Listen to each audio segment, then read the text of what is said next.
"You started this whole thing," the woman said. The man, who must have been her husband, put his arm around the woman's shoulder. "We're going to help you with that, too," he said. Laine looked in the direction she came from, and the pyre that looked like a pile of rubble in the distance. She felt a little embarrassed, but not too much. "It's all a little overwhelming for you, isn't it?" Romulus said. "I understand if you're lost for words." How could the heart go from being so empty to so full? "Your stories give me so much solace," someone said. Or maybe she was saying it to herself. It was like this hobby of hers made her feel stronger and gave her the energy she needed, even through tough times. Laine didn't know what to say.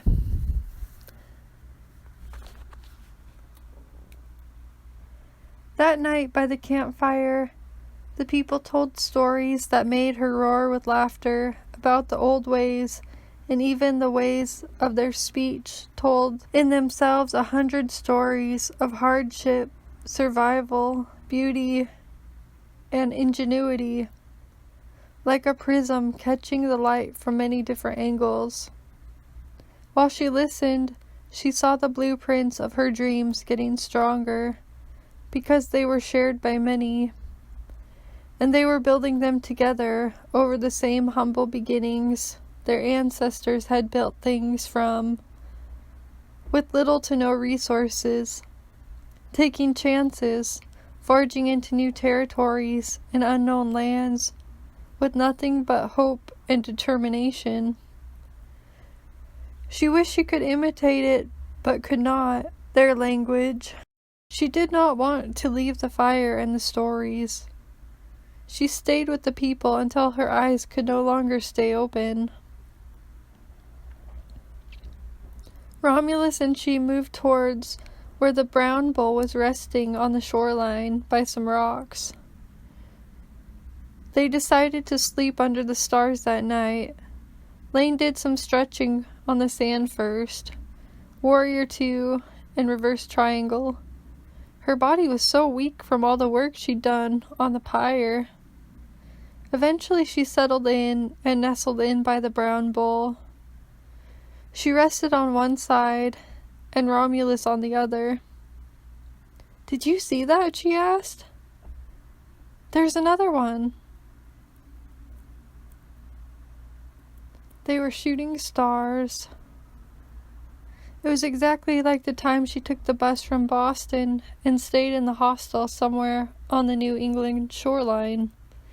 She made the pact with herself, then and there, to keep working on the 3 things she was working on: her writing, her videos, and learning Italian.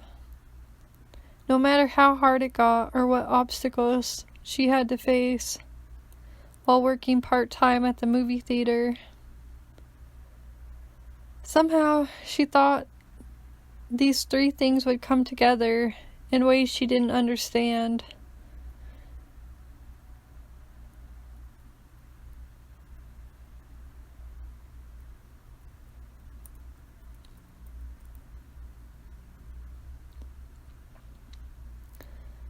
She could see Romulus was sitting up, and the top of his head was visible over Dawn's mass.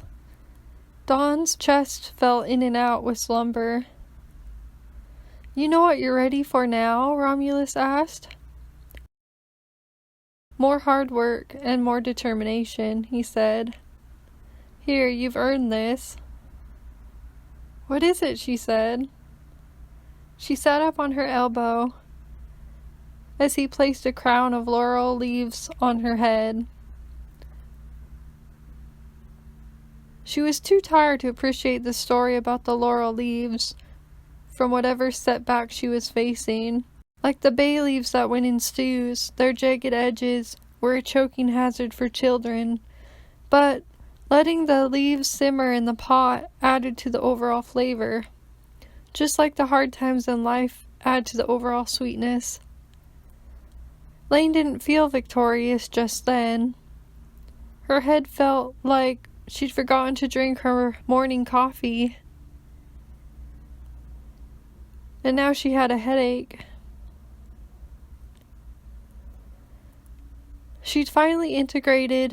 Nevertheless, she'd finally integrated with her higher self, and she could start a new cycle of her life, and that must be a good thing. After all the battles she'd faced, she'd finally earned her crown. "Does this mean I get to go home now? Can I wake up?" she asked. "This is just the beginning," he said. "But all this hard work is making way for your bright and beautiful future." She wished he'd have told her that after she'd gotten up after a good night's sleep. "And you will still change forms many times," he said. She could not see him anymore, but felt him, in the same position she was, hand under cheek, the way she slept, on the other side of the bull who rested with its long spine next to her. And she was glad it felt safe next to her. "I've already come such a long way," she said, thinking how she started out as a black sheep, and now she was a human again.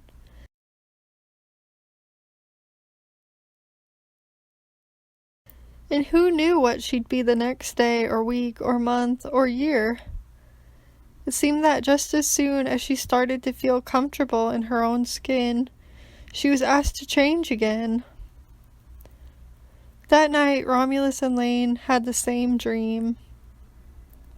The road was all torn apart, stamped upon by many cattle, moving their way through the marketplace. The sun was a cream color, like there was luxury in it. A richer man than he would have his servant boy carrying out his afternoon snack as he sat mapping out the cornices of his city.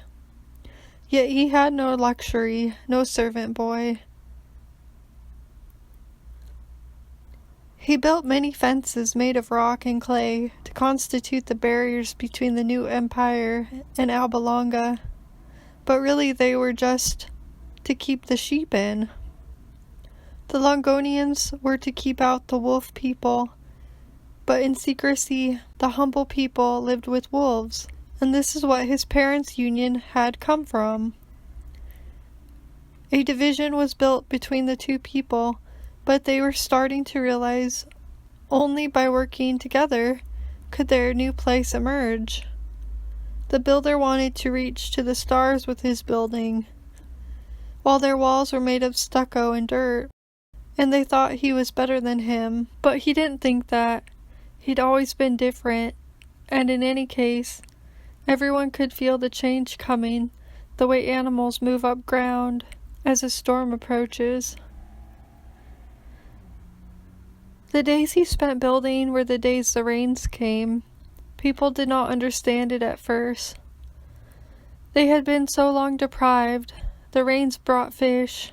The people raised on depravity had a hard time giving it up for the splendor that had overtaken them in the town of ease.